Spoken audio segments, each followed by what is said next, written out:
Monomeric trihalides behave as strong Lewis acids. अब boron family में सिर्फ एक ही मेंबर है बोरोन जो कि डायमर्स फॉर्म नहीं कर सकता, तो स्ट्रॉन्गेस्ट लुईस एसिड तो बोरोन का ही होगा। यहाँ पे एग्जांपल लिया गया BF3 का, पीछे BlCl3 का एग्जांपल लेके बताया गया था।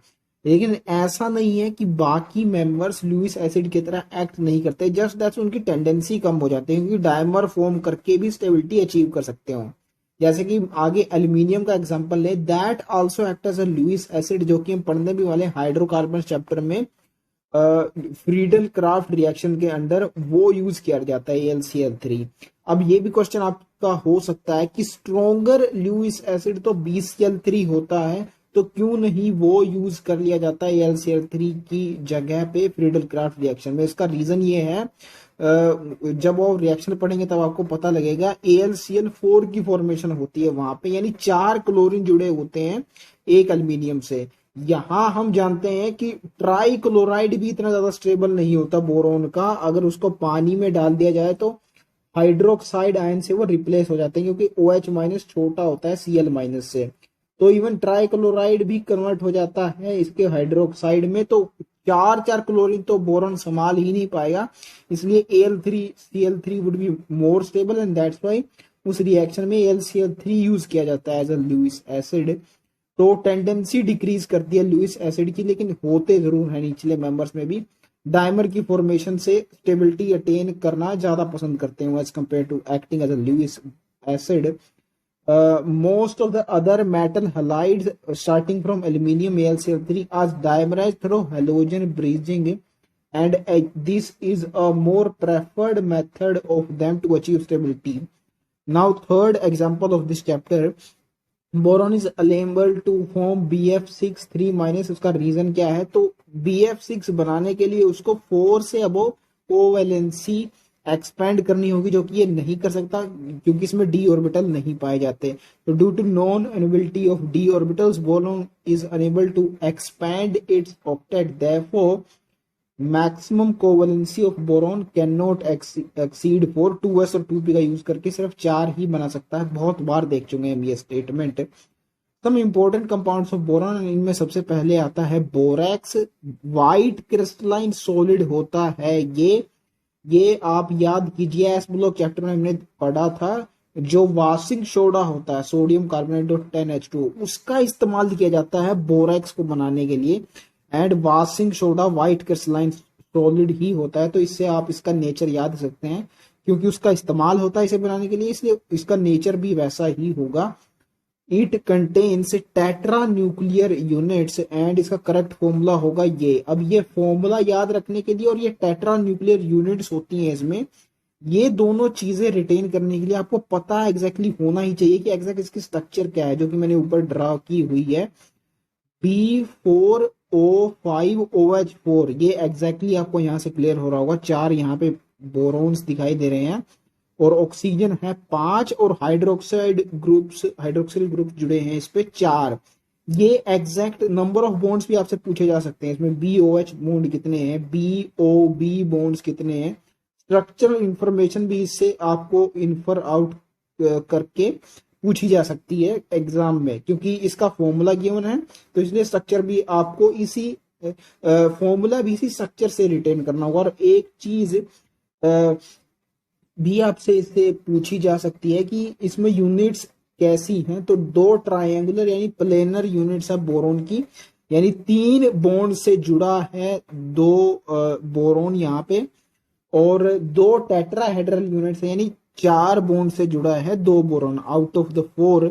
तो ये भी एक क्वेश्चन हो सकता है। एनटी अभ्यास से बेसिकली मैंने ये इन्फॉर्मेशन ली है, वहां पे क्वेश्चन था, तो ये भी क्वेश्चन पूछा जा सकता है। तो that's all about the structure, and इससे ये स्ट्रक्चर आप ध्यान रखिए, ज्यादा मुश्किल नहीं है इसको याद रखना, काफी सिमेट्रिकल स्ट्रक्चर है। इससे फॉर्मूला लर्न हो जाएगा कि टेट्रा न्यूक्लियर यूनिट्स क्यों बोला गया, क्योंकि इसमें 4 बोरोन की साइड्स होती हैं। B4 यहाँ पे लिखा भी हुआ है। न्यूक्लियर जैसे सेंटर होता है ना एटम का, वैसे ही इस स्ट्रक्चर के अंदर, बोरैक्स के स्ट्रक्चर के अंदर 4 सेंटर्स आपको दिखे हैं, इसलिए टेट्रा न्यूक्लियर इसको बोला गया है। एंड करेक्ट फॉर्मूला अब आप पहचान सकते हैं। 2 माइनस यहाँ पे इसलिए लगाया क्योंकि बोरोन पे 2 माइनस आ रहा है, उसको कंपनसेट करने के लिए Na2 है यहाँ पे, B4O5 OH4। एंड अब आपको यहाँ पे क्लियर हो रहा होगा कि इसमें 8 होते हैं वाटर ऑफ क्रिस्टलाइजेशन। इन दोनों फॉर्मूलाज को रिलेट करके अब आप याद रख सकते हैं, ये B4O5 OH4 2 माइनस, इसकी स्ट्रक्चर को हमने देख लिया तो इसका फॉर्मूला हमको यहाँ से याद हो जाएगा ये।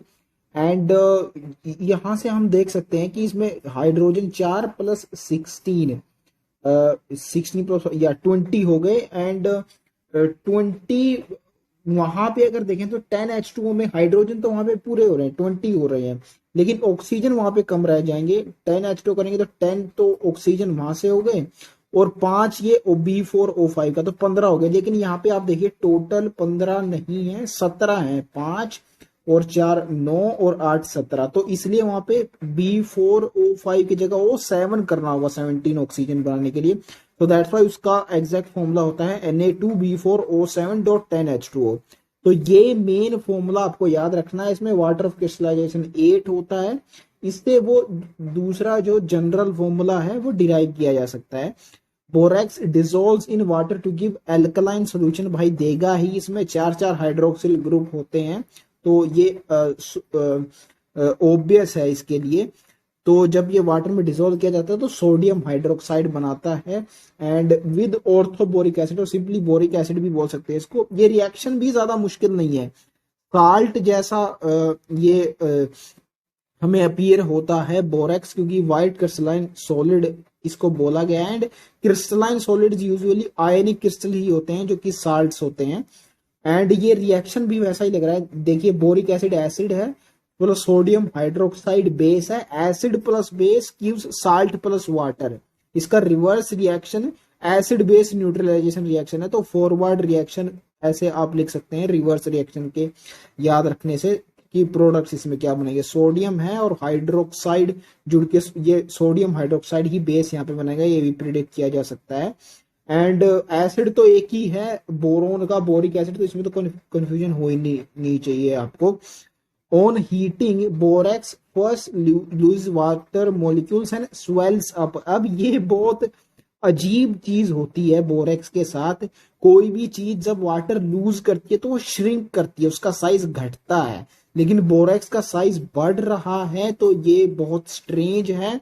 इसलिए मैंने यहाँ पे रिवर्स वर्ड लिखा हुआ है कि जो नॉर्मल मटेरियल के साथ होता है बोरेक्स के साथ उसका रिवर्स होता है। रैक्स वर्ड आता है ना इसके पीछे, रैक्स से रिवर्स आप याद रख सकते हैं कि जब वाटर लूज करता है तो ये स्वेल अप करता है, रिवर्स चीज इसमें होती है। इंपॉर्टेंट चीज है ये, पूछी जा सकती है कि हीट करने पे पहले क्या होता है, प्रोसेस क्या है इसके लूज करने का water crystallisation. On further heating it turns into a transparent liquid. अब इसका एक पर्पस है कि ट्रांसपेरेंट क्यों होता है ये आगे आपको पता लगेगा, क्योंकि इसका इस्तेमाल किया जा सकता है इसको कलर देके कुछ चीजें आइडेंटिफाई करने में। एंड किसी चीज को अगर आप कलर देना चाहते हैं तो उसके अंदर पहले वो ट्रांसपेरेंट होना चाहिए, तो इसलिए ट्रांसपेरेंट है। एंड लिक्विड इसलिए क्योंकि पहले तो व्हाइट क्रिस्टलाइन सॉलिड था ना, सॉलिड को जब हीट करते हैं तो सीधे वेपर्स में नहीं जाएगा, लिक्विड स्टेट में पहले जाएगा, which solidifies into a glass like material known as borax bead. अब इसमें लास्ट में जो स्ट्रक्चर बन रही है उसका नाम बोरेक्स बीड है, ये अब इसके नाम से ही याद रख सकते हैं, बी से बोरेक्स, बी से बीड। एंड ये ग्लास लाइक होगा, ये तो इसके जो पीछे लिक्विड स्टेज थी उससे क्लियर हो रहा है, ट्रांसपेरेंट लिक्विड से बन रहा है। एंड ग्लास भी ट्रांसपेरेंट ही होता है। एक चीज यहाँ पे जो ध्यान देने लायक है, ये जो ग्लास बन रहा है ट्रांसपेरेंट लिक्विड से, ये हीट करने पे नहीं बन रहा, फर्दर हीटिंग पे ट्रांसपेरेंट लिक्विड में कन्वर्ट होगा, लेकिन लिक्विड में कन्वर्ट होने के बाद इसको हीट करना बंद करना होगा आपको, तब जाके या तो हीट करना बंद करना है, नॉर्मल कंडीशंस में रखना, या फिर उसको और कूल एनवायरनमेंट आपको देना है so that it can solidify, तो ग्लास लाइक मटेरियल में। So these are the conditions for heating it. And ये जो स्वेल कर रहा है इसको समझा जा सकता है एक साइंटिफिक वे से भी, ये मैंने ट्रिक से देखा हमने। अगर इसको हम हीट कर रहे हैं तो वाटर लूज कर रहा है, यानी इसकी क्रिस्टल से वाटर निकल रहा है, तो उस जगह पे जहां पहले वाटर था क्रिस्टल में हवा आ जाएगी, and air has more volume than water, तो इसलिए इसकी ओवरऑल वॉल्यूम इंक्रीज हो जाएगी and it may swell up. तो ये एक रीजन हो सकता है इसके स्वेलिंग अप का साइंटिफिक। अब यहाँ पे एग्जैक्ट प्रोसेस बताई गई है। बोरेक्स को हीट किया गया तो पहले वाटर क्रिस्टलाइजेशन यूज करेगा, कोई स्ट्रक्चर में चेंज नहीं होगा, सिर्फ वाटर यूज करेंगे। इसको सोडियम मेटाबोरेट बोलते हैं। इसको ऐसे याद रखिए, ये बीच की स्टेज है ना, पहली और थर्ड स्टेज, फर्स्ट और लास्ट, ये बीच की है, मिडल है तो मिडल से मेटा याद रखिए कि ये मेटाबोरेट है। लास्ट में ये दोनों स्ट्रक्चर बनेंगे, बोरिक एनहाइड्राइड बनेगा क्योंकि वाटर लूज कर दिया है तो एनहाइड्राइड यहाँ पे रिजल्ट करेगा। ये हम आगे देखेंगे कि इसको B2O3 ही क्यों बोलते हैं बोरिक एनहाइड्राइड को। एंड इसके साथ जो बोरोन का कंपाउंड दिया हुआ है जिसको हम बोरेक्स बीड बोल रहे हैं, इसको पहचानने का तरीका है बोरोन की ऑक्सीडेशन स्टेट है। बोरेक्स में +3 थी, यहाँ भी चेंज नहीं हो जाएगी, सिर्फ हीट करने से +3 ही रहेगी।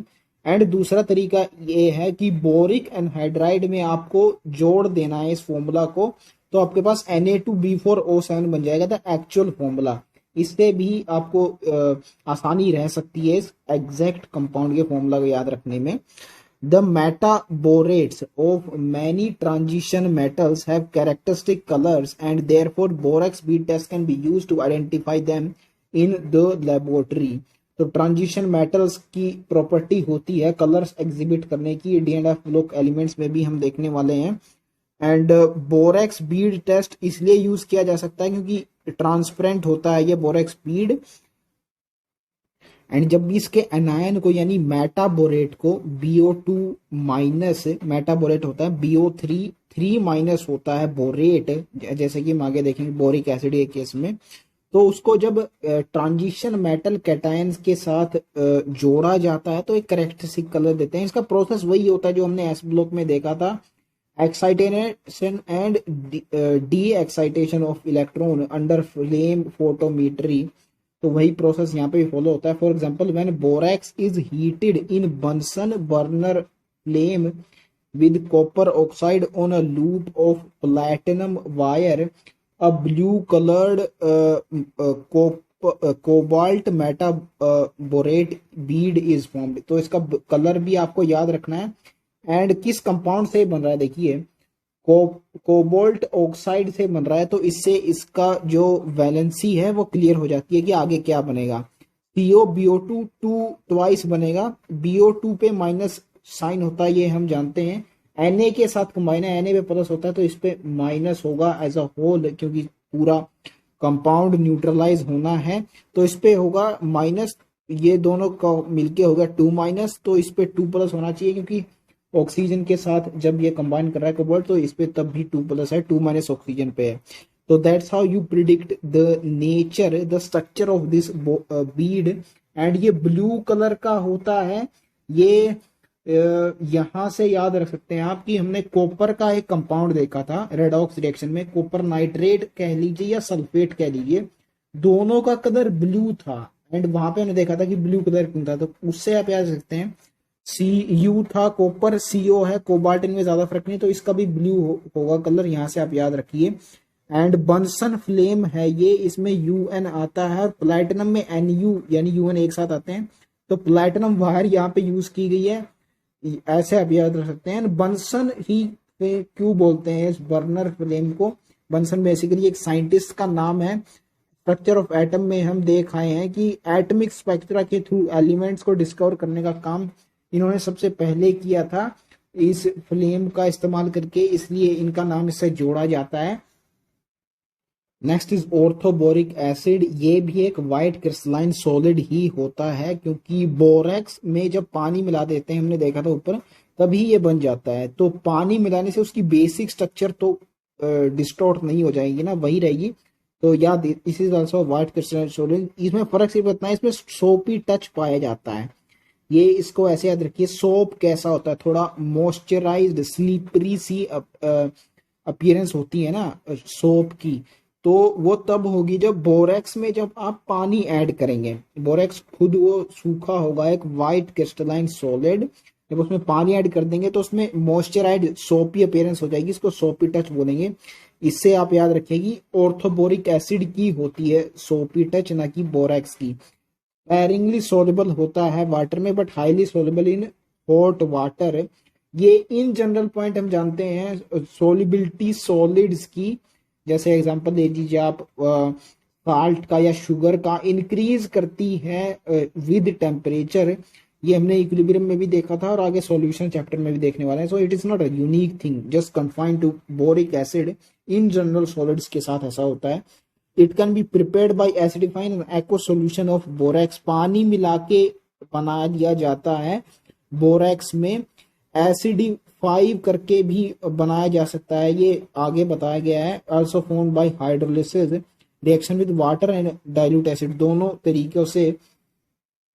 बेसिकली बोरेक्स में जब कोई एसिड डाला जाता है तो वो अपना एसिड बना लेता है, यानी कि बोरिक एसिड। तो ये पर्पस होता है उसमें एसिड डालने का। एंड ये रिएक्शन हम ऑलरेडी देख चुके हैं। Borax plus water gives sodium hydroxide plus boric acid, पीछे हमने देखा था। उसमें यहाँ पे सिर्फ HCl ऐड किया गया, तो जो सोडियम हाइड्रोक्साइड बना था वो HCl से रिएक्ट करके NaCl बना लेगा। बस उस रिएक्शन का एक्सटेंशन ही है ये।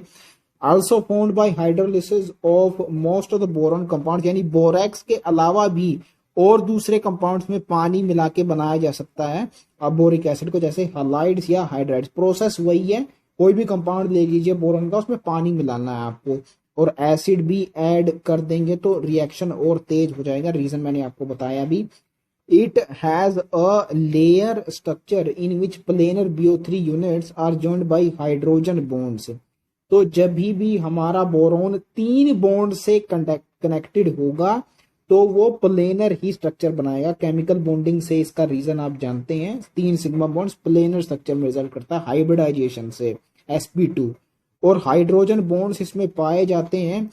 लेयर बेसिकली देखिए, प्लेनर स्ट्रक्चर लेयर ही उसको बोल सकते हैं, 3D नहीं होती वो, एक प्लेन में होती है, लेयर्स बन जाती हैं। हाइड्रोजन बॉन्ड्स इसमें होते हैं, ये स्ट्रक्चर से क्लियर होता है इसकी। ये रही वो प्लेनर BO3 यूनिट। इससे जो डॉटेड कनेक्टेड है hydrogen, these are hydrogen bonds and covalent bond के जरिए भी हाइड्रोजन जुड़ा हुआ है। बेसिकली इसको BOH3 की तरह भी रिप्रेजेंट कर सकते हैं, बोरिक एसिड को, H3BO3 को। इसलिए 3 OH ग्रुप्स यहाँ पे दिखाए गए हैं।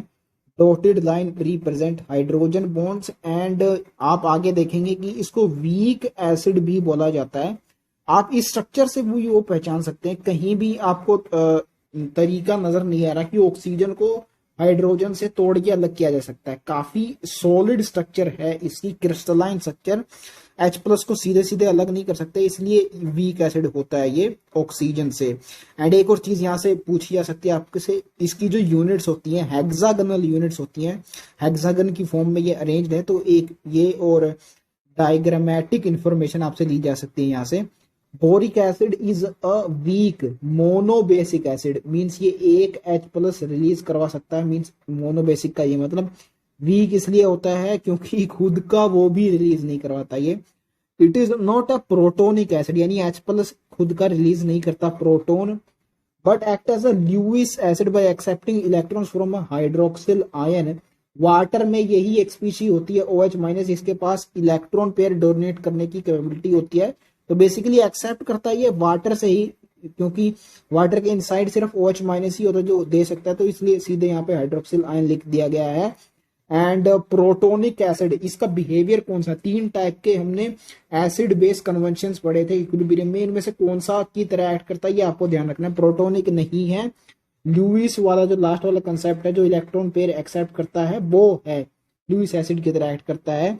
तो that's how it accept a pair of electron from OH- and BOH4 negative में कन्वर्ट हो जाता है, जो कि हमने देख ही लिया। एक्वस सॉल्यूशन में यही स्पीशी पाई जाती है बोरोन के कंपाउंड्स की, या इन जनरल हाइड्रोक्साइड आयन जब जुड़ा होता है तो कोई भी मेंबर हो बोरोन फैमिली का, यही स्ट्रक्चर वहां पे होती है। ये H+ है, बेसिकली H3O+ की तरह भी इसको रिप्रेजेंट कर सकते हैं। इक्विलिब्रियम चैप्टर हम देख चुके हैं, होता ये H+ ही है, क्योंकि OH- ले लिया वाटर से तो यही बच जाएगा। तो ये खुद का नहीं रिलीज करता, वाटर से रिलीज करवाता है H+, इसलिए वीक बोल रहे हैं इसको। On heating boric acid above 370 kelvin forms metaboric acid first HbO2 which on further heating yields boric oxide। इसको बोरिक एनहाइड्राइड भी बोल सकते हैं। ये सूखा होता है, इसमें कुछ भी वाटर नहीं पाया जाता।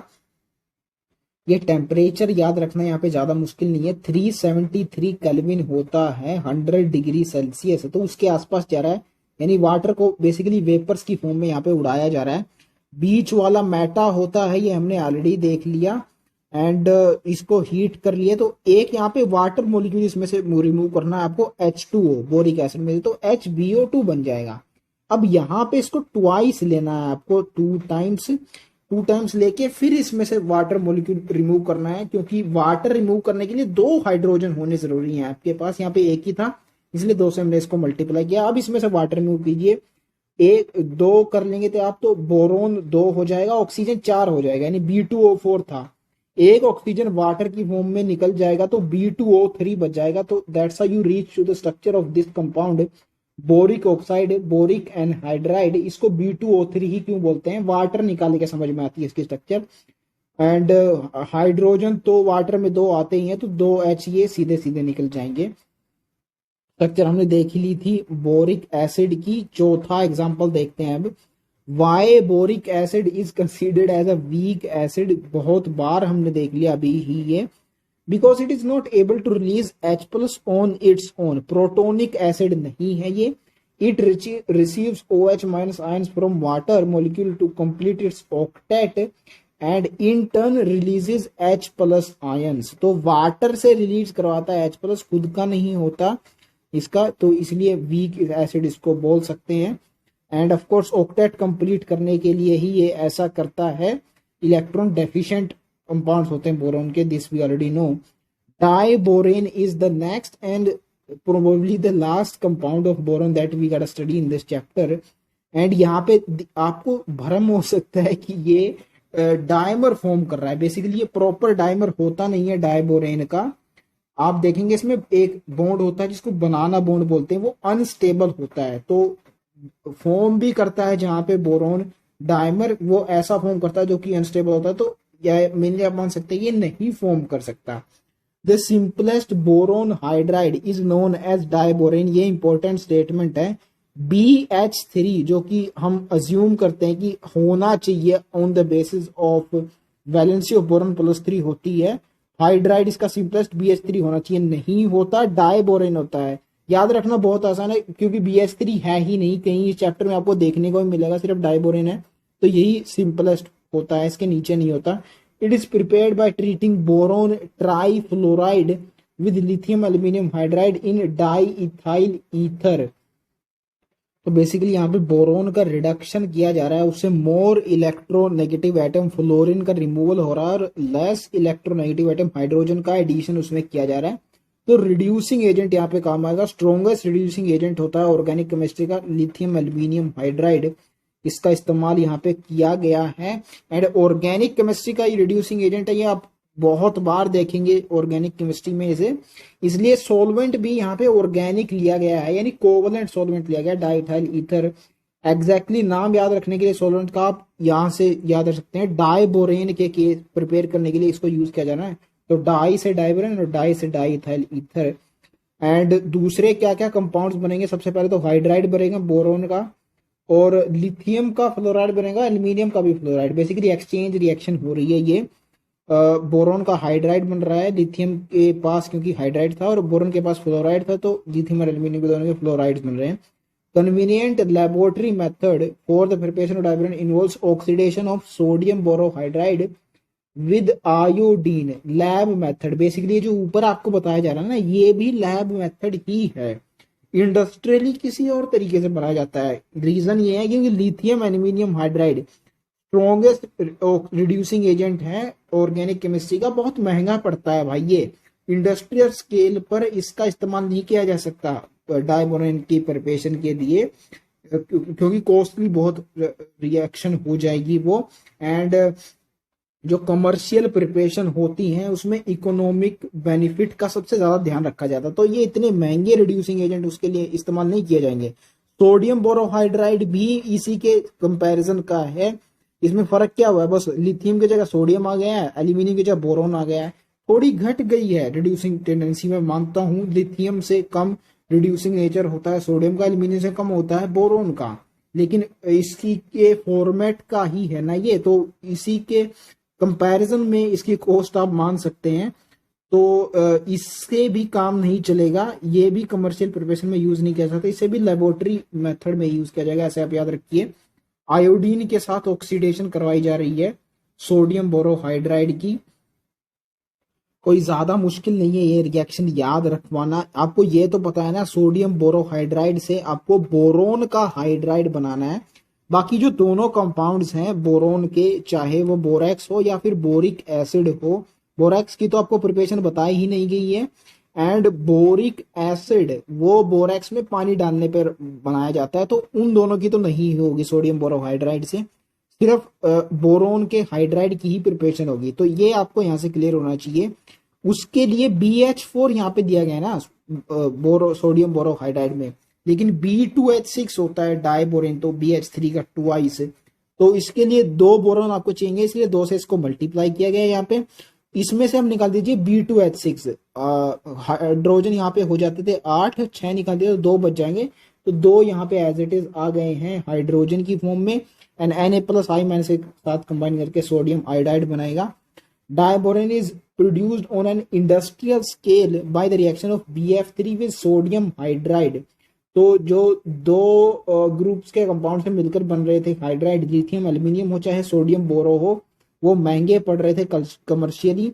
सिर्फ एक ही ग्रुप का हाइड्राइड यानी सोडियम हाइड्राइड ये सस्ता पड़ेगा, आप ऐसे याद रख सकते हैं, एक ही ग्रुप का मेटल इसमें इन्वॉल्व है, तो इकोनॉमिकली ये बेटर पड़ेगा, इसलिए इंडस्ट्रियल स्केल पर इसका इस्तेमाल किया जाता है BF3 को रिड्यूस करने के लिए। तो यहाँ से B2H6 यानी डाइबोरेन बन जाएगा, और Na+F- से कंबाइन करके सोडियम क्लोराइड बना लेगा।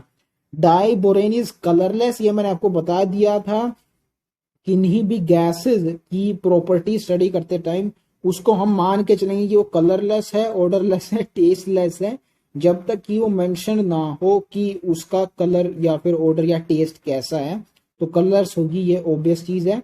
हाईली टॉक्सिक गैस होती है और फायर कैच कर लेती है spontaneously on exposure to air.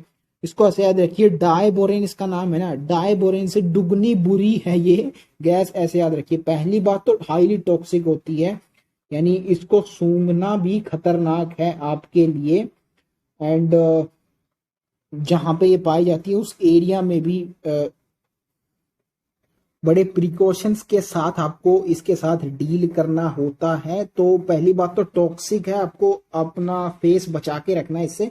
दूसरी बात, अगर आपने बचा भी लिया तो सीधे अगर रिलीज हो गई है एनवायरनमेंट में और ऑक्सीजन के साथ कंबाइन करनी है तो स्पॉन्टेनियसली फायर पकड़ जाती है, कलरलेस होती है, इसका मतलब इसकी फायर को देख भी नहीं सकते आप, तो इतनी खतरनाक हो जाती है ये, दुगनी बुरी है डाइबोरेन से, आपको याद रखना। 2 चीजें, टॉक्सिक होती है और फायर कैच कर लेती है स्पॉन्टेनियसली। अब स्पॉन्टेनियसली कैच करती है फायर, इसका साइंटिफिक रीजन भी है, इसकी स्ट्रक्चर में है वो हिडन। डाइबोरेन की स्ट्रक्चर में आप देखेंगे आगे कि एक बनाना बॉन्ड होता है जो कि अनस्टेबल होता है, बनता रहता है टूटता रहता है, अनस्टेबल है, एंड अनस्टेबल तो रिएक्टिव होते ही हैं कंपाउंड्स, तो इसलिए स्पॉन्टेनियसली अपने आप ये दूसरे कंपाउंड्स में चेंज होना चाहता है क्योंकि अनस्टेबल है in itself. It burns in oxygen releasing enormous amount of energy. Reactive compounds ही ऐसा करते हैं जो कि अनस्टेबल जो होते हैं, डेफिनेटली होता ही अनस्टेबल। अमाउंट ऑफ एनर्जी भी यहाँ पे दी गई है, कितनी रिलीज होती है आपको ध्यान नहीं रखना, एनॉर्मस अमाउंट होता है, सिर्फ इतना याद रखिए, बहुत ज्यादा होता है। एंड ऑक्सीजन की कंपैरिजन में ऑफ कोर्स ऑक्साइड बनेगा, बोरिक एनहाइड्राइड, एंड इतनी ज्यादा एनर्जी यहाँ पे रिलीज हो रही है, तो हाइड्रोजन कैसे एसोसिएटेड होती है, हो सकती है बोरोन के कंपाउंड के साथ, वाटर तो सारा रिमूव हो जाएगा ना वेपर्स की फॉर्म में, जो जितनी भी हाइड्रोजन इससे एसोसिएटेड थी वो वाटर की फॉर्म में रिलीज हो जाती है। H6 था ना, तो 3H2 यहाँ पे रिलीज होते हैं to compensate the release of hydrogen, इतनी ज्यादा एनर्जी रिलीज होने के कारण ऐसा हो रहा है। Most of the higher boranes are also spontaneously flammable in air. तो बेसिक जो स्ट्रक्चर होती है डाइबोरेन की वो तो हायर बोरेन्स में भी पाई जाएगी ना, बनाना बॉन्ड तो उनमें भी होगा जो कि बेसिक रीजन है इसकी अनस्टेबिलिटी का, तो इसलिए हायर बोरेन्स के साथ भी ये बेसिक प्रॉपर्टी चलती है। फ्लेमेबल होते हैं स्पॉन्टेनियसली, ये वर्ड आपको याद रखना है, एयर में। Boranes are readily hydrolyse by water to give boric acid, तो जैसे हम बोरैक्स में पानी मिलाते हैं हमें बोरिक एसिड मिलता है, यहाँ भी हम पानी मिलाएंगे तो बोरिक एसिड ही बनेगा। वहां पे अलग चीज ये हो रही थी कि OH माइनस कंबाइन करके सोडियम हाइड्रोक्साइड बना रहा था, यहाँ पे हाइड्राइड है तो हाइड्रोजन रिलीज होगी। ये एक डिफरेंस है और एक सिमिलैरिटी है बोरैक्स और बोरिक डाइबोरेन में पानी मिलाने पर। Diborane undergoes cleavage reactions with Lewis bases to give borane adducts of BH3L types। तो लुइस एसिड्स की तरह एक्ट करते हैं कंपाउंड्स ऑफ बोरोन, क्योंकि इनमें इलेक्ट्रॉन डेफिशिएंट नेचर होता है, ये हम जानते ही हैं। तो लुइस बेसिस से तो रिएक्ट करेंगे ही। ये डाइबोरेन इन पर्टिकुलर BH3 दो यूनिट्स इसमें कनेक्टेड होती हैं, तो ब्राना बॉन्ड्स तो वो टूट जाएगा to form these more stable adducts, borane adducts out of reaction with the Lewis bases। तो यहाँ पे NMe3Me यहाँ पे मिथाइल ग्रुप है और कार्बन मोनोऑक्साइड के साथ रिएक्शन हो रही है। अमोनिया सोच सकते हैं आप क्यों नहीं यूज किया गया यहाँ पे, क्योंकि अमोनिया के साथ इसकी एक डिफरेंट रिएक्शन होगी जो कि अब आगे बताई गई है। उसमें एक यूनिक कंपाउंड बनता है बोराजीन, आगे देखेंगे इसके बारे में। एंड वन मोर फैक्ट कि क्यों यहाँ पे NMe3 यूज किया गया, क्योंकि it's a better Lewis base than ammonia. ये आप अमीन चैप्टर में भी देखने वाले हैं, जब 3 इलेक्ट्रॉन डोनेटिंग ग्रुप्स इससे जोड़ दिए जाते हैं as compare to hydrogen, methyl electron donating होते हैं, तो इस पे इलेक्ट्रॉन की जो lone pair of electron nitrogen पे उस पर डोनेट करने की टेंडेंसी ज्यादा हो जाती है, तो इसलिए it's a better Lewis base. तो अमोनिया की जगह इसलिए ये आया यहाँ पे, एंड एडक्ट यहाँ पे बन जाएगा। कोई ज्यादा मुश्किल रिएक्शन मुझे लग नहीं रही है। एंड कार्बन मोनोऑक्साइड के अंदर भी हम जानते हैं ट्रिपल बॉन्ड होता है और एक लोन पेयर कार्बन के ऊपर पाया जाता है। लोन पेयर होता है ऑक्सीजन के ऊपर भी, लेकिन क्योंकि वो ज्यादा इलेक्ट्रोनेगेटिव है तो डोनेट करना कार्बन प्रेफर करता है लोन पेयर को, बोरोन को। तो BH3.CO कार्बन के साइड से बॉन्डिंग होती है, ये ना कि ऑक्सीजन, ये ध्यान रखना है आपको। And that's how these adducts, borane adducts are formed. Next is reaction of ammonia with diborane gives initially a compounds B2H6.2NH3। अब 2 NH3 जुड़ते हैं इनिशियली, ये आप ऐसे याद रखिए। हाइड्रोजन का नंबर इन दोनों में सेम होना चाहिए। डाइबोरेन में 6 होता है ना, अमोनिया में भी 6 होना चाहिए, तो 2 से इसको मल्टीप्लाई कर दिया गया है। Which is formulated as this compound. अब हमने देखा था कि वाटर के साथ जब रिएक्शन हो रही थी बोरोन की, तो BOH4 माइनस बन रहा था, उसी फॉर्मेट का ये कंपाउंड बनेगा, क्योंकि वाटर के साथ OH माइनस अवेलेबल होते हैं, H प्लस OH माइनस, तो इसलिए OH माइनस वहां पे आ रहा था। यहाँ पे अमोनिया में कहीं भी है ही नहीं OH माइनस, तो H ही कंबाइन करेगा H प्लस, तो BH4 बनेगा। बेसिकली बनेगी टेट्राहेड्रल यूनिट ही बोरोन की, ये मैं आपको बताना चाहता हूँ। तो BH4 माइनस यहाँ से बनेगा। अब इसी टाइप का, इसी फॉर्मेट का कैटायन भी होना चाहिए ओवरऑल न्यूट्रलाइज करने के लिए इस कंपाउंड को, तो BH2NH3 ट्वाइस बन जाएगा। NH3 ट्वाइस ही क्यों होगा ये मैंने आपको बता दिया, क्योंकि 2 अमोनिया यहाँ पे जुड़े हुए हैं। फर्दर हीटिंग गिव्स बोराजीन B3N3H6 होती है इसका फॉर्मूला। कैसे लर्न करना है हम आगे देखेंगे। बोराजीन इसको क्यों बोला जाता है, नोन एज इनऑर्गेनिक बेंजीन, तो बेंजीन की तरह दिखता है ये, और इनऑर्गेनिक केमिस्ट्री के अंदर आता है ना। बेंजीन बेसिकली ऑर्गेनिक केमिस्ट्री का पार्ट है। इनऑर्गेनिक केमिस्ट्री में जो कंपाउंड उसके जैसा दिखता है उसको इनऑर्गेनिक बेंजीन बोलेंगे, इसलिए इसका नाम बोराजीन रखा गया है।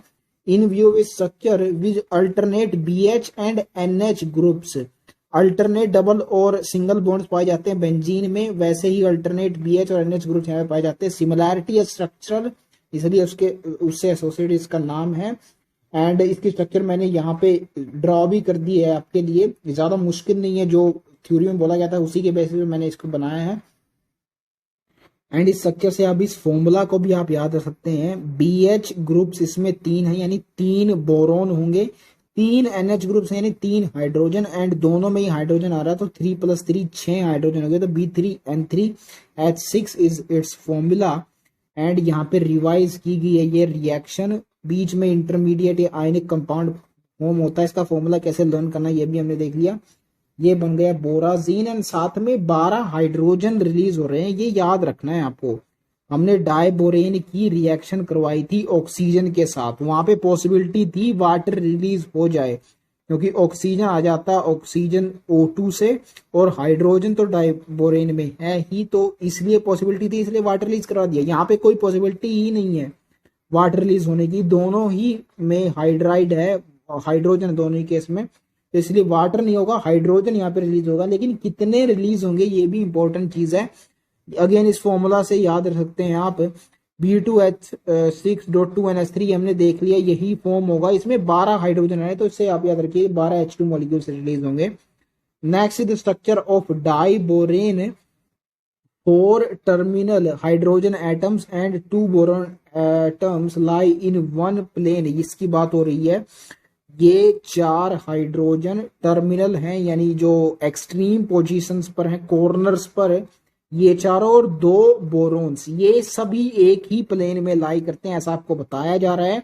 एंड इन दोनों के बीच में टर्मिनल हाइड्रोजन्स के और बोरोन के बीच में जो एंगल है, अगर ये नहीं भी बताया होता तो भी हमसे क्लियर हो जाता। 120 डिग्री एंगल सिर्फ एक प्लेनर स्ट्रक्चर में ही होता है, तो इस एंगल से भी इन्फर आउट ये किया जा सकता था। Next is above and below this plane there are 2 bridging hydrogen atoms, तो ये हैं 2 हाइड्रोजन एटम्स, ब्रिजिंग इनको बोला गया, यानी 2 BH2 यूनिट्स को ये कनेक्ट कर रहे हैं, उनके बीच में ब्रिज की तरह एक्ट कर रहे हैं। एंड अबव है और बिलो है ये प्लेन के। एंड यहाँ पे आपको दिखाई दे रहा है कि बोरोन 4 बॉन्ड बना रहा है हाइड्रोजन के साथ, यानी टेट्राहेड्रल ये स्ट्रक्चर फॉर्म करेगा। एंड टेट्राहेड्रल स्ट्रक्चर हम जानते हैं केमिकल बॉन्डिंग से CH4 में पाई जाती है, जिसमें 109.5 होता है एक्चुअल एंगल हाइड्रोजन के बीच में, कार्बन के साथ बॉन्ड एंगल, वो डिक्रीज करता जाता है अमोनिया में, फिर वाटर में 2.5 डिग्री से हमने लर्न किया था लोन पेयर के आ जाने से, वाटर में 2 आ जाते हैं, अमोनिया में 1, तो 100 के आसपास होता है टेट्राहेड्रल स्ट्रक्चर में बॉन्ड एंगल, तो 100 के आसपास है, आपको याद रखना है। लेकिन ये 100 से कम है, ये एग्जैक्टली आप याद रख सकते हैं ऐसे कि इसमें एक्चुअल बॉन्ड नहीं पाए जाते। उन तीनों स्ट्रक्चर्स में अमोनिया, वाटर और मीथेन, तीनों में एक्चुअल बॉन्ड्स पाए जाते हैं, इसलिए उसका 100 से ऊपर है। इनमें एक्चुअल बॉन्ड्स नहीं पाए जाते डाइबोरेन में, इसका इसलिए 100 से नीचे, आप ऐसे याद रखते हैं ये 100 से नीचे, एग्जैक्टली 97 है, 8 है या 9 है, याद रखने की जरूरत नहीं है, 100 से नीचे होता है, ये आइडिया आपको होना चाहिए। इसका 120 है तो एग्जैक्टली हम जानते ही हैं, बाकी बॉन्ड लेंथ आपको याद रखने की कोई जरूरत नहीं है। यहाँ से this is the structure of diborane. 4 terminal BH bonds are regular 2 center and 2 electron। 2 centre मैंने एक बोरोन का सेंटर है, एक हाइड्रोजन का, एंड एक इलेक्ट्रॉन बोरोन कंट्रीब्यूट कर रहा है, एक हाइड्रोजन, तो इसलिए 2 सेंटर और 2 इलेक्ट्रॉन बॉन्ड्स हैं, ये terminal bonds 4। while the 2 bridge BHB bonds are different and described in terms of 3 center and 2 electron होते हैं, ये आगे बताया गया है। 3 सेंटर इसलिए क्योंकि 2 तो सेंटर यहाँ पे बोरोन का हो गया और 1 हो गया हाइड्रोजन का। नंबर ऑफ इलेक्ट्रॉन तो जितने इनके पास है वो इंक्रीज होने से रहे, सेंटर ही इंक्रीज होगा, ये ऑब्वियस चीज है यहाँ से। लेकिन एग्जैक्टली कितना है 3 सेंटर के स्ट्रक्चर से आपको पता क्लियर होना चाहिए यहाँ से सिग्निफिकेंस क्या है इसका। 3 सेंटर 2 इलेक्ट्रॉन बॉन्ड्स होता है ये, और बेसिकली इलेक्ट्रॉन्स यहाँ पे एक्सचेंज होते रहते हैं बिटवीन 2 बोरॉन्स, जो कि हमें आगे पता लगेगा। 3 सेंटर 2 इलेक्ट्रॉन बॉन्ड इसको बोलते हैं, बनाना बॉन्ड भी इसको कहा जाता है, as we shall see later on, अभी आएगा। Boron also forms a series of hydridoborates, ये नाम बहुत बड़ा है इसलिए इसकी जगह अल्टरनेटिव एक नाम भी यूज किया गया है, बोरोहाइड्राइड्स भी बोल सकते हैं इनको। बेसिकली इनके नाम से क्लियर हो रहा है कि क्या होगा इनमें। हाइड्रिडो, हाइड्रिडो का मतलब 2 से आप याद रख सकते हैं, इसमें 2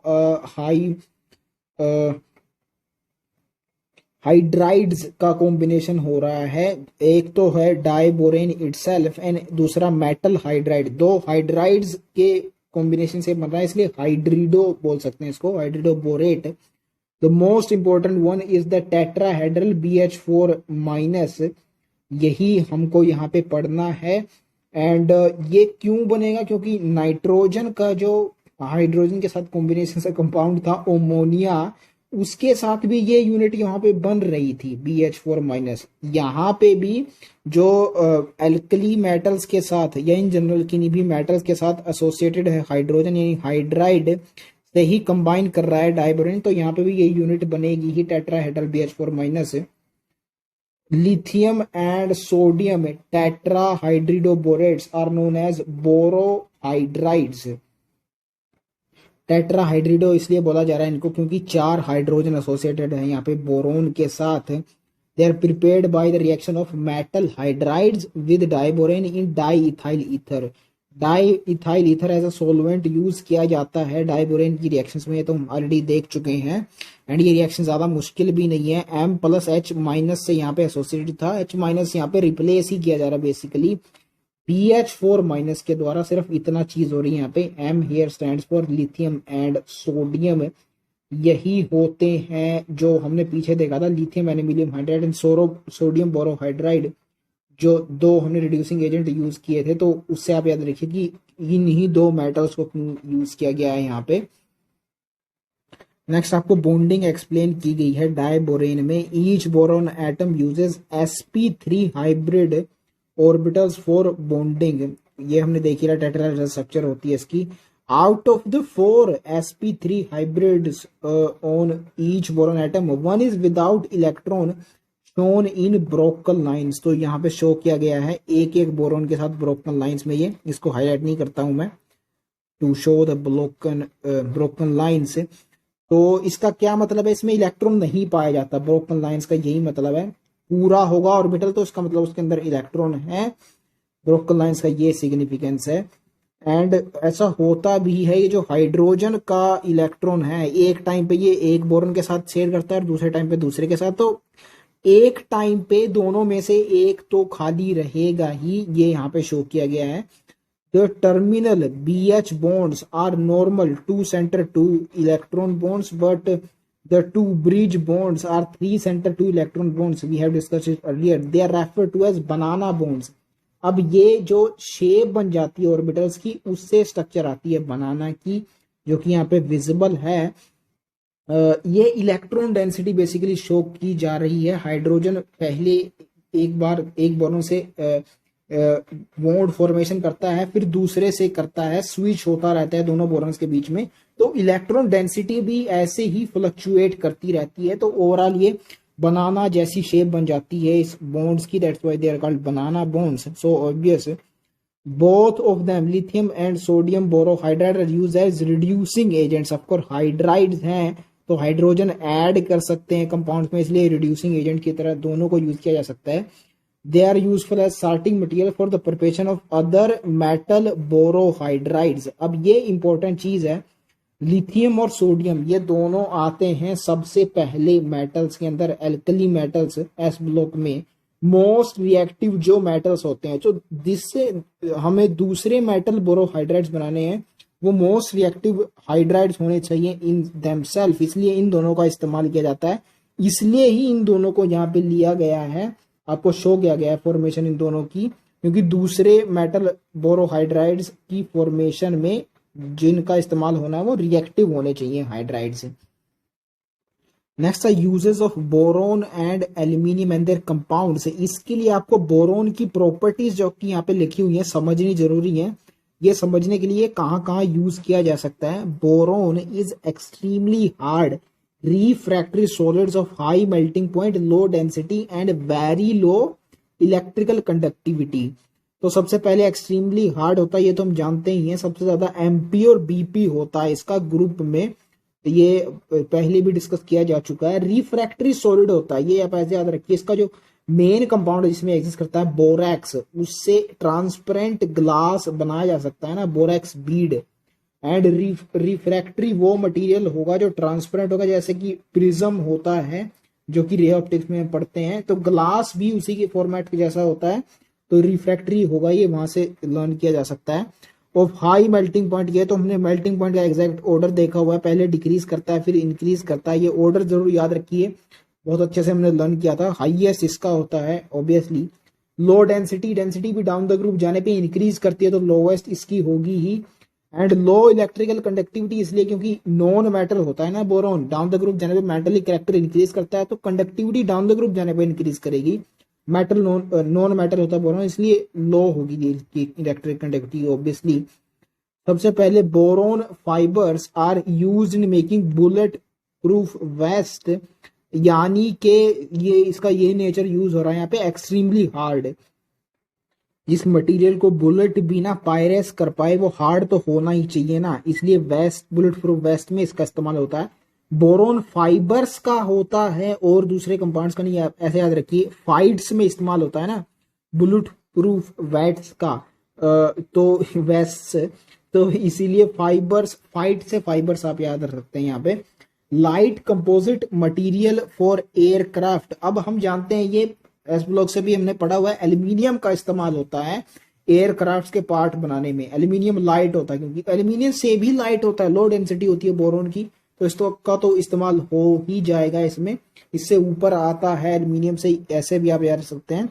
boron 10 isotope has high ability to absorb neutrons and therefore metal borides are used in nuclear industry as protective shields and control rods. ये चीज हम न्यूक्लियर चैप्टर में भी देखने वाले हैं, जो कि क्लास 12 फिजिक्स में आता है, न्यूक्लियर रिएक्टर के टॉपिक के अंडर। कंट्रोल रोड्स, वहां पे इनका इस्तेमाल होता है न्यूट्रॉन्स को एब्जॉर्ब करने के लिए, जहां पे न्यूट्रॉन्स का अमाउंट ज्यादा हो जाता है तो अनकंट्रोल हो जाती है न्यूक्लियर रिएक्शन, जो कि हम नहीं चाहते, तो इसलिए वहां ये इस्तेमाल होता है इन कंट्रोल रोड्स का। एंड बोरोन 10 का ही इस्तेमाल हो रहा है यहाँ पे, 11 क्यों नहीं, ये आप अच्छे से जानते हैं। बोरोन 11 मोर स्टेबल, मोर अबंडेंट आइसोटोप होता है बोरोन का, तो बोरोन 10 चाहेगा एब्जॉर्ब करना न्यूट्रॉन्स, क्योंकि अनस्टेबल होता है ये, दैट्स व्हाई दिखाया है यहाँ पे। हाई एबिलिटी होती है न्यूट्रॉन्स को एब्जॉर्ब करने की, न्यूट्रॉन एब्जॉर्ब करेगा वो प्रोटॉन में कन्वर्ट होगा, B11 में कन्वर्ट हो जाएगा, तो दैट्स व्हाई B10 की ही हाई एबिलिटी होती है, इसी का इस्तेमाल होता है। मेटल बोराइड्स का इस्तेमाल किया जा रहा है, बोरेट्स का या फिर दूसरे कंपाउंड्स का नहीं, आप ऐसे याद रखिए। रोड में इस्तेमाल हो रहा है ना, रोड से राइड आप याद रखिए, बोराइड का, दोनों सिमिलर साउंड कर रहे हैं ये। The main industrial application of borax and boric acid is in the manufacture of heat resistant glasses. Pyrex इसको नाम दिया गया है, बेसिकली आप पढ़ेंगे ये पायरो वर्ड एसोसिएटेड होता है हीट से, ये आता है आई थिंक, मुझे अभी याद आ रहा है मेटलर्जी चैप्टर में ही आता है, पायरो मेटलर्जी वर्ड है, और कहीं भी आता होगा मुझे अभी याद नहीं आ रहा। सो पायरो वर्ड हीट से एसोसिएटेड है, तो पायरेक्स हुआ वो ग्लास जो हीट रेजिस्टेंट होता है, ये ऐसे आपको याद रखना है। एंड बोरेक्स से ये बनाया जा रहा है, ये रैक्स आ रहा है पायरेक्स के भी पीछे, ऐसे भी याद रखते हैं आप। ग्लास वूल और फाइबर ग्लास, यानी ग्लास से बना हुआ कोई भी मटेरियल अगर आपको उसको हीट रेजिस्टेंट बना रहा है तो बोरेक्स का उसमें इस्तेमाल किया जा सकता है। It is due to the high melting point property of boron, यानी कितनी भी हीट इसको दी जाए ये मेल्ट नहीं होने देगा उस मटेरियल को, ये प्रॉपर्टी यहाँ पे यूटिलाइज की जा रही है। Next is borax is use as a flux for soldering metals, यानी मेटल्स को जोड़ने के लिए, एलॉयज में कन्वर्ट करने के लिए जोड़ना पड़ता है ना मेटल्स को, तो एज अ फ्लक्स जो मटेरियल यूज होता है, यानी उनको जोड़ने का जो काम करता है, वो बोरेक्स हम यूज कर सकते हैं। ये भी अगेन बोरेक्स के पीछे रैक्स आ रहा है और फ्लक्स के एंडिंग में अक्स आ रहा है, जो कि सिमिलर साउंड कर रहे हैं, ये ऐसे याद रखा जा सकता है। For heat scratch and stain resistant glazed coating of earthen wares and constituents of medicinal soaps, ये नेक्स्ट यूसेज है। अर्दन वेयर्स होते हैं मिट्टी के बने हुए बर्तन, उनको पक्का करने के लिए बोरेक्स का इस्तेमाल किया जाता है। पक्का मीन्स अगर उनको हीट अप्लाई हो जाए कहीं से थोड़ी ज्यादा, वैसे होती है, जो मिट्टी के बर्तन होते हैं उनको उनमें पानी डाल के या और कोई चीजें गर्म करने के लिए उनका इस्तेमाल किया जाता है ना, तो हीट से वो डिकम्पोज ही नहीं हो जाए मिट्टी के बर्तन, इसलिए पहले उसमें कोटिंग कर दी जाती है इस बोरेक्स की, बोरोन के मटेरियल की, to make them heat scratch and stain resistant. Scratch and stain मतलब हार्ड होता है, ये वो नेचर यूज हो रहा है। हीट रेजिस्टेंट अगेन वही हाई मेल्टिंग पॉइंट का, ग्लेज्ड कोटिंग, ये ग्लास से आप याद रखिए, ग्लास लाइक मटेरियल हो जाता है बोरोन, वैसे ग्लेज्ड अपीयरेंस हो जाती है। ग्लेज का मतलब है ब्राइट, शाइनी भी आप उसको बोल सकते हैं, वो अपीयरेंस यहाँ पे दी जा रही है इसको। तो अगेन ये भी जो बोरेक्स की प्रॉपर्टी होती है ग्लास लाइक, उससे याद रखा जा सकता है। And as a constituent of medicinal soaps borax का इस्तेमाल होता है। ये हम जानते हैं ना, चार चार हाइड्रोक्सिल ग्रुप होते हैं बोरेक्स के अंदर। एंड सोप्स के इस्तेमाल में, सोप्स को बनाने में एल्कलीज का, बेसिस का इस्तेमाल किया जाता है। तो इससे आपको याद हो जाएगा कि सोप्स के मैन्युफैक्चर में भी बोरेक्स का इस्तेमाल किया जा सकता है। An aqueous solution of boric acid is generally use as a mild antiseptic. ये एग्जैक्ट स्टेटमेंट आपको केमिस्ट्री इन एवरीडे लाइफ, ये चैप्टर में भी देखने मिली, क्लास 12 केमिस्ट्री का लास्ट चैप्टर है ये, उसमें अंडर एंटीसेप्टिक्स का जो टॉपिक है उसके अंदर आपको ये मिल जाएगा, dilute solution of orthoboric acid. ये माइल्ड एंटीसेप्टिक की तरह यूज करते हैं हम।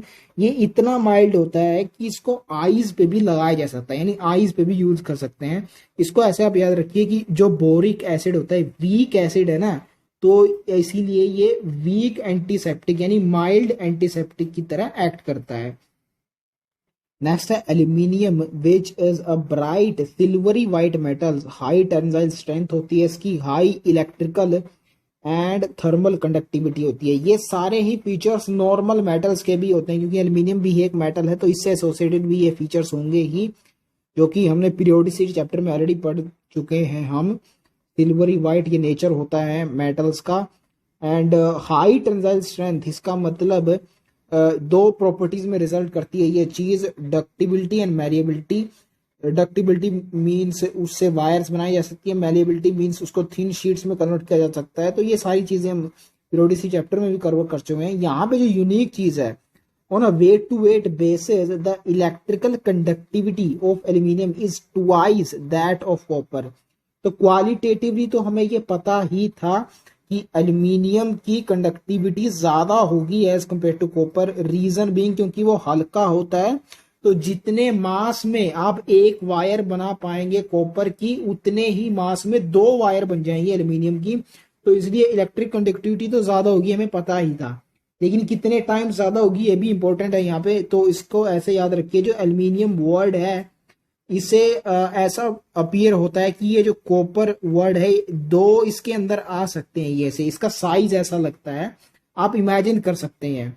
तो ट्वाइस ऐसे याद रखें, क्योंकि वर्ड इसके ट्वाइस होता है एल्यूमिनियम कॉपर के।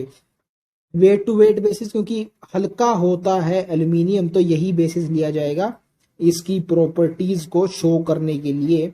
इलेक्ट्रिकल कंडक्टिविटी यहाँ पे यूज की गई है। Forms alloys with copper, manganese, magnesium, silicon, zinc. अब ये तो हमने देख लिया कि, और जानते भी हैं कि कॉपर से वायर्स बनाई जाती हैं। एंड उसके साथ अगर एल्यूमिनियम यूज कर लिया जाए एज एन एलोय, तो वायर्स की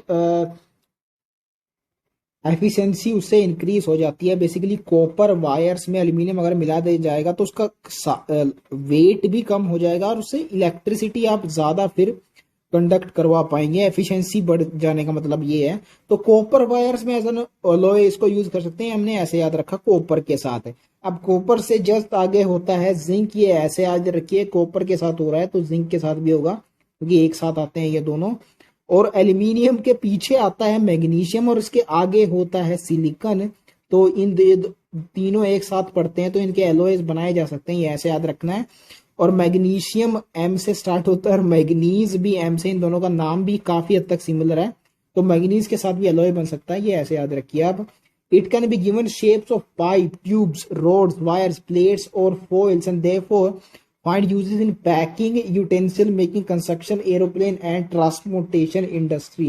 तो क्योंकि बहुत सारी शेप्स में इसको कन्वर्ट किया जा सकता है, इसलिए बहुत सारे प्लेसेस पे इसके यूजेस भी पाए जाएंगे, ये ऑब्वियस चीज है। एंड कौन सा इसमें प्रॉपर्टी यूज हो रही है, बेसिकली हाई टेंसाइल स्ट्रेंथ ही, जो कि हमने ऊपर पढ़ा, that is resulting into two things, high ductility and high malleability. उसी की वजह से डिफरेंट शेप में इसको मोल्ड किया जा सकता है basically. the use of aluminum and its compounds for domestic purposes is now reduced considerably because of their toxic nature। ये ऐसे याद रखो, इससे जो पहले आता है एलिमेंट बोरोन, उससे एक कंपाउंड बनता है डाइबोरेन जो कि टॉक्सिक होता है। तो इसका भी कोई ना कोई कंपाउंड्स होंगे एल्यूमिनियम के जिनका टॉक्सिक नेचर होता होगा, क्योंकि हमने देखा था स्टार्टिंग में ही काफी केमिकल सिमिलैरिटी शो करता है एल्यूमिनियम बोरोन से। इस ग्रुप की स्टार्टिंग में ही आता है ये बोरोन फैमिली के। तो इसके भी कंपाउंड का कुछ टॉक्सिक नेचर हो सकता है। उसके लिए डोमेस्टिक पर्पसेज में यानी घरेलू उपयोग जहां पे हो सकता है इसका, खाने पीने की चीजों में बेसिकली नहीं करते हम, to avoid this toxic nature. And जो लास्ट में ये दिया गया है पॉइंट, फॉइल्स यानी फूड मटेरियल्स को रैप वगैरह करने के लिए अब इसका इस्तेमाल नहीं किया जा सकता, जब हमें पता लग गया है कि टॉक्सिक नेचर भी होता है इसके कंपाउंड्स का। तो ये भी आपसे पूछा जा सकता है कि out of all these, plates भी आप बोल सकते हैं, प्लेट्स बनाने में जो खाने की होती हैं उनमें भी, तो प्लेट्स एंड फॉइल्स इनमें ये डोमेस्टिक पर्पज में यूज की जा सकती हैं, तो इनमें इसका यूज अब नहीं होता। This could be asked in the form of question and that's all about boron family. अब कार्बन फैमिली की बात कर लेते हैं यहाँ से।